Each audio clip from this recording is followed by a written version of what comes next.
There's a lack of urgency of just how big this is going to get. It's like a bombshell. You're getting a death sentence. There will be a day where she won't recognize us. I see that I was missing something. I didn't have anyone in my family with dementia. Now my mom has early signs of dementia. Most people's perception of long-term care is you're going there to die. We are looking at a collapse of what we expect of our healthcare system.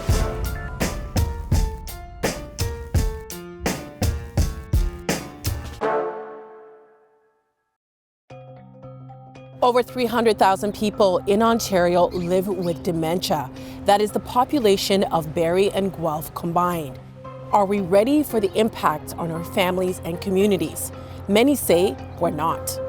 By the 2050s, there will be the better part of 1 million Ontarians living with dementia, the better part of 500,000 Ontarians who are unpaid caregivers for them.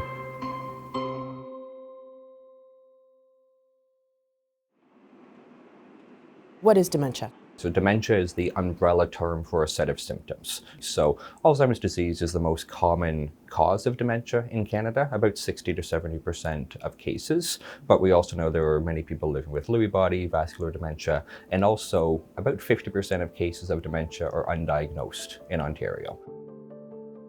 So if you don't care about this issue now because it's not impacting you, it probably will impact us at some point. Exactly. And the famous Rosalind Carter quote about there are 4 types of people: those who need care or provide care, or those who will need care, or those who will provide care. We will all fall into one of those categories. And we also recognize that as Ontario's and as Canada's population becomes more diverse, the clients that we are supporting who are living with dementia will also become more diverse. By 2050, 1/4 of people in Canada with dementia could be Asian, a stark rise from 8% today. Among those already facing this reality are Ruby and Pasha and their family in Milton, Ontario. Oh, I love this picture. Ruby and I, we took care of Ruby's uncle. Uncle Dave got Alzheimer. So we saw him right from very early stage, and he passed away 2 years now. And Ruby's father also had Alzheimer. So we kind of knew the symptoms. I still remember that my father was a geologist and uncle was an aeronautical engineer. And I spent lots of time with them. When I see that, it's really like break my heart. What did you see? That from their eyes, they were lost.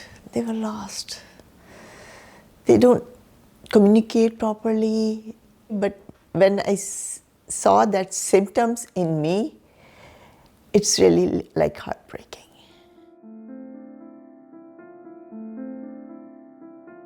Ruby started to feel, like she was forgetting. There was kind of confusion sometime. When you were driving, you felt that you all of a sudden you didn't know what to do, where to turn. And then that day, when it happened second time, you came home and you told me, I'm afraid that I may hurt somebody. So I'm not going to drive anymore. I don't remember those things. Before, my memory was so good, 20 years before, I can say this thing happened at that time. But now, I don't remember what did I do yesterday. My daughters, they say, Abu, do you know there's something? I said, I know, we have talked to doctors. They confirmed, yes, this is Alzheimer. It was a shock. But I knew it's coming. And how did you take the news? As Ruby said, that we saw what was coming, but when it happens to your life partner, it was like a bombshell. All of a sudden, what comes to your mind is the end stage. It's something like you're getting a death sentence. And that end stage, like last few years, is very scary. It's very sad. I mean, like between our siblings, we are getting ourselves emotionally ready that there will be a day where she won't recognize us. But again, we tell ourselves to live the moment right now. And let's not think about what's happening in the future, but just what's happening right now. But at this stage, when it was diagnosed, I realized that, oh boy, it's part of me. What do you mean by that? It's a part of you. As a husband and wife, as a parent for our kids, I think Ruby and I, what we believe we are one. you know. Now Ruby forgets. I say, Ruby, use my brain, you know. And Ruby does that. She uses her iPad. I write down everything. You write everything on an iPad? Yeah, I have categories. My shower every day, dinner every day, what I read, my Quranic Kareem, my holy book, clothes every day. Friday we go for prayers. So I write down what did I wear. You don't want to repeat an outfit. She will literally video call me and be like, "What should I wear?" And yeah, it's cute. It's too red. I don't want to wear. Ruby decided that I am going to stay positive. I believe we, develop a more appreciation of the moment we have. She has been and still is the greatest mother. She taught us how to crochet and cross stitch. I know how to do all of those because that was our summer holiday. So she's creative. She's undermining herself. Do you worry about Ruby one day having to go into long-term care, or are you planning for her to stay home? As far as Ruby's care is concerned, it's kind of scary. When we were looking for a nursing home for Uncle Dave, we visited so many. It was very scary. There were a few nursing homes we visited. We came out crying. What did you see? I mean, you can see the value of care they were getting. It's so depressing. And the one we liked, they were very expensive, I mean, they go up to $70,000 a year. And I don't know, who can afford that? And I do appreciate that care partners, they are more likely to have Alzheimer's or some other diseases. But she is too precious to me. I want to take care of her. I do know that I will need some help. My daughters are there, but they have their own family. Why do you use that term instead of caregiver? Why do you use care partner? She's my life partner. At this time, she is going through this journey, and I'm her companion, in that journey, each and every step of my life.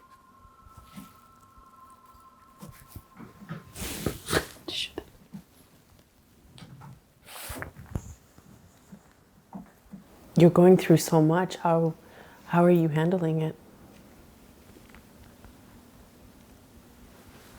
I have a connection upstairs. Yes. When you talk about it, this comes out, but I'm sorry. Please don't apologize. Please don't apologize. Ruby is too important for me. She is part of me.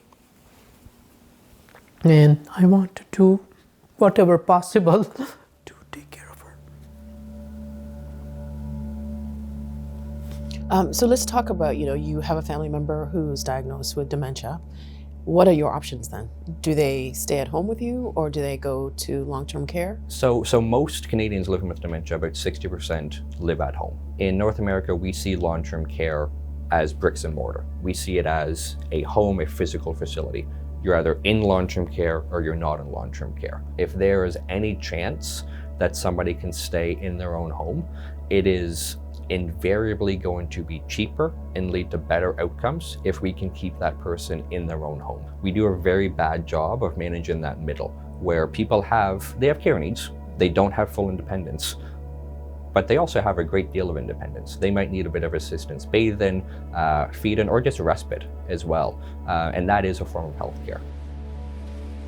In hospitals, about 3,000 hospital beds, or just under 10% of our overall capacity in Ontario, are taken up by people living with dementia who have been designated ALC, so alternate level of care. Basically what it means is somebody who doesn't want or need to be in hospital, they're there because they have nowhere else to go. It is growing at a pace beyond our ability to support people who are living with it with the resources we currently have. And we end up paying $800 a day to keep them in hospital when we could pay $100 a day to keep them at home. Why do you think we're not doing what other countries are doing?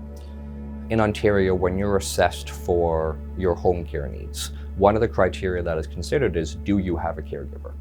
If you have a caregiver, you're less likely to get home care. we're essentially shifting the burden of understaffed, under-resourced home and community care providers onto unpaid caregivers, and then we're not giving them a break. If you're a caregiver who is filling the role of a nurse, taking care of yourself is healthcare. Because if you collapse, if you reach a crisis point, then the healthcare system goes from 0 patients to 2 patients. The AgeWell Lab at the University of Toronto is working on technologies to help those living with dementia to stay longer in the comfort of their own homes. Feels like home. What work do you do here at AgeWell? Yeah, so this is the home lab. This is part of Toronto Rehab, and this is exactly what it's supposed to be. It's supposed to look like someone's home and feel like your home. So not only is it an active research space, this is also an active hospital, which really helps to inform our research. How many sensors would you say that this setup has? Right now, there's probably maybe a dozen different types of sensors, but there would be times if we're doing large testing in here where we would have hundreds of sensors set up to test a specific type of technology that we're developing. For example, up here we have some earlier prototypes of sensors we developed for fall detection. So these actually use small cameras and computers all built into the one unit, and it would monitor someone as they wandered around and sat on the sofa or did whatever activities is typical for their day.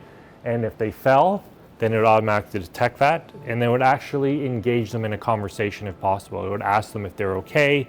If the person answers no, then it would say, who would you like me to call, your neighbor, 911, etc. Oh, so it does that for them? Yeah, so it would actually have that automatic discussion with them so that it would call out the right person. Okay. Or it would just shut off if the person says, oh, I just stumbled, I'm okay. We measured change in walking speed of older people, and just that type of information allowed our artificial intelligence to pretty accurately detect and predict who will develop cognitive impairment over the next 12 months. A lot of older adults with dementia, they forget the sequence of steps during common self-care activities. So again, the technology may be monitoring what they're doing in a discreet and private way, and again, providing those prompts and reminders. So imagine, for example, you get up in the morning, you go to your bathroom routine, you get dressed, you go down the stairs, you make a cup of coffee, you sit down. Now, because you've interacted with, say you sat on the toilet, you've sat on your bed, you've held onto the handrail, you've picked up a cup, you sat down, we have now collected your heart rate, your blood pressure, your respiration rate, not just once, but multiple times. Multiple times, and now we're actually looking at patterns and changes. And so this is all about collecting data that can eventually then be used by artificial intelligence or robotics or other systems to understand and try to predict what may be happening with someone as opposed to waiting for something to happen to that person. And in the process, helping them. Yes, exactly. You are washing hands and you need to use soap. How? I can give you a video instruction. You can look at me. Why is this work important to you? When I started 25 years ago, I didn't have anyone in my family with dementia. Now, my mom has early signs of dementia. My dad has pretty, moderate to severe physical impairment. So now it is personal as well. I have an AgeWell product in my parents' home that sends me alerts about whether they're getting out of bed in the middle of the night and things like that. And really the nice thing about this is, I can call now my parents and the first question in my mouth isn't, is everything okay? Yeah. It's, I can talk to them, how's your day going? Because I know that everything's okay from the technology. Mm-hmm. And then if we can start to get information earlier, then we can put things in place earlier. That may slow down the progression of cognitive decline or physical decline as well. Researchers are even using smartphone app technology to improve memory. There's 2 core functions here, so recording that memory and then replaying them later on. So first of all, I'll record them. So I'll click on this button over here. First thing I'll do is record a little video snippet of what the event is. So this can be up to 24 seconds. So I'll start recording here. Hey, Nam. Hey. All right, so I'll stop that. Okay, so I have my little video snippet just so I can remember where I was, who I was with. I'll click done. And then the next part here is I need to record a little verbal description about what makes this event special. So I'll click that. I'm here with Nam, showing her some of the work with HippoCamera. Cool. And then I'll save that. And there we go. I'm here with Nam, showing her some of the work with Hippocamera. Yeah, so after you record that video and the audio, what the app is going to do is it's going to speed up that video to mimic that process of hippocampal replay, and then it's going to overlay that verbal description on top. So it really creates this really high fidelity, rich cue that brings you back to that moment. In our studies, what we were finding is that using the app actually affected the activity that was in the hippocampus in healthy older adults. So, In what ways? So what you tended to see was that they became more distinct from one another. So one of the reasons why we might tend to forget some of the details for a given event is that the patterns of activity in the hippocampus might be too similar to one another. So it's hard to pull apart like what's special about each individual one. What we're finding is that after using the app to study those different events, they became more distinct. So you were able to better parse apart those details that are unique and specific to a given event.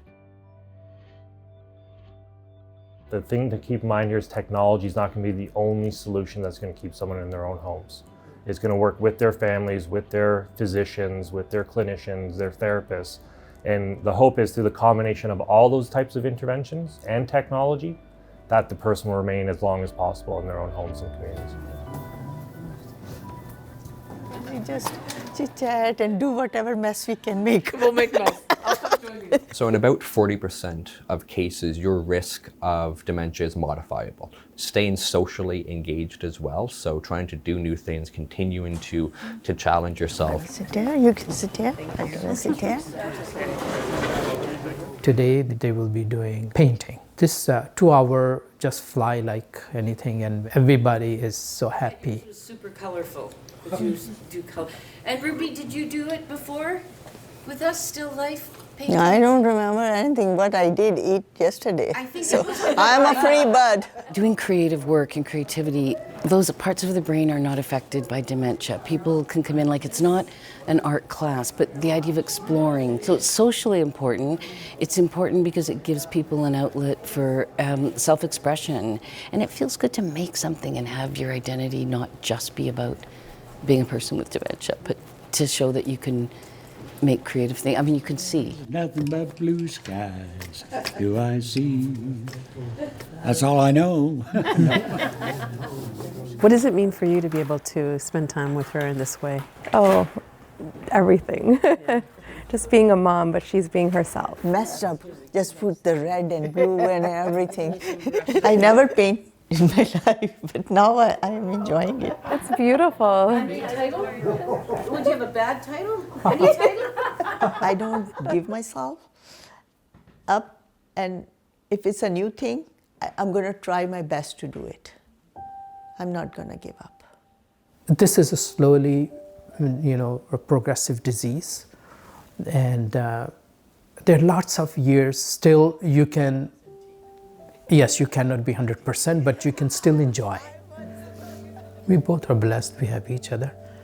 Lots of time we just reflect on our memories of travel and, our kids, at least 2-3 times a week. We are blessed, we are blessed.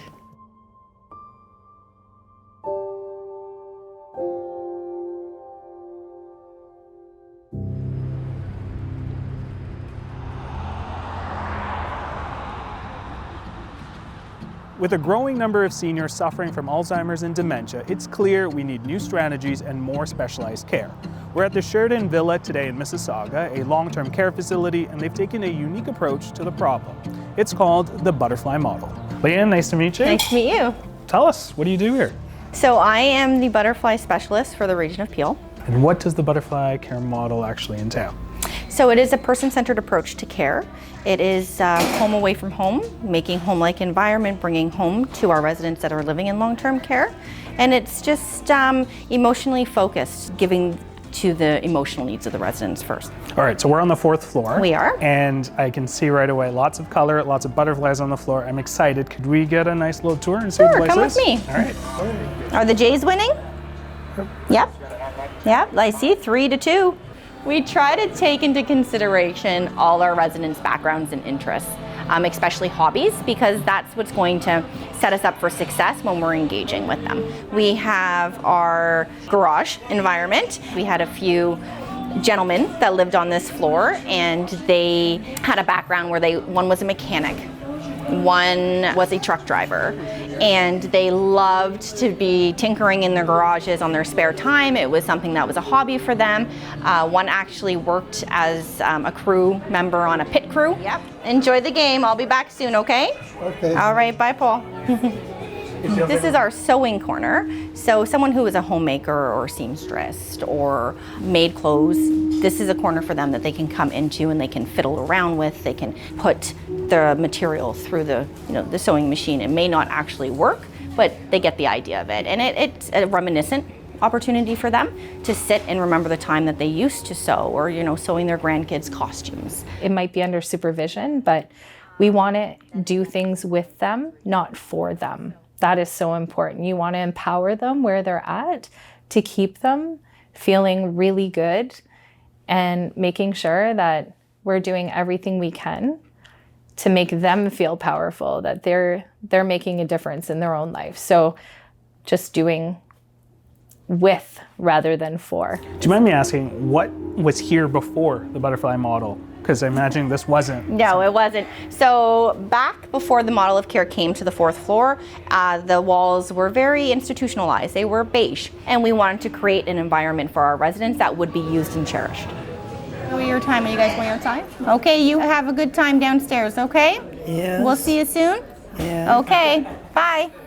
So this is our garden parquet station. We do have a lot of residents on this home area that just love to be in the garden, love to be outdoors, love to, grow vegetables. And this is just an opportunity for us to give them an environment, bringing the outdoors into them. I'm hearing music as well.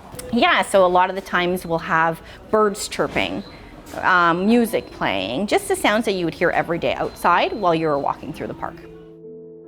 Another way that we communicate as a team, the things that we call word clouds, and we put them outside of our residence doors. We have here a word cloud that's outside of the room, so that way when you're going into the room, it identifies who the person is and what their interests were in their past life and current life, because we're not just looking at the past, we're bringing the past into the future.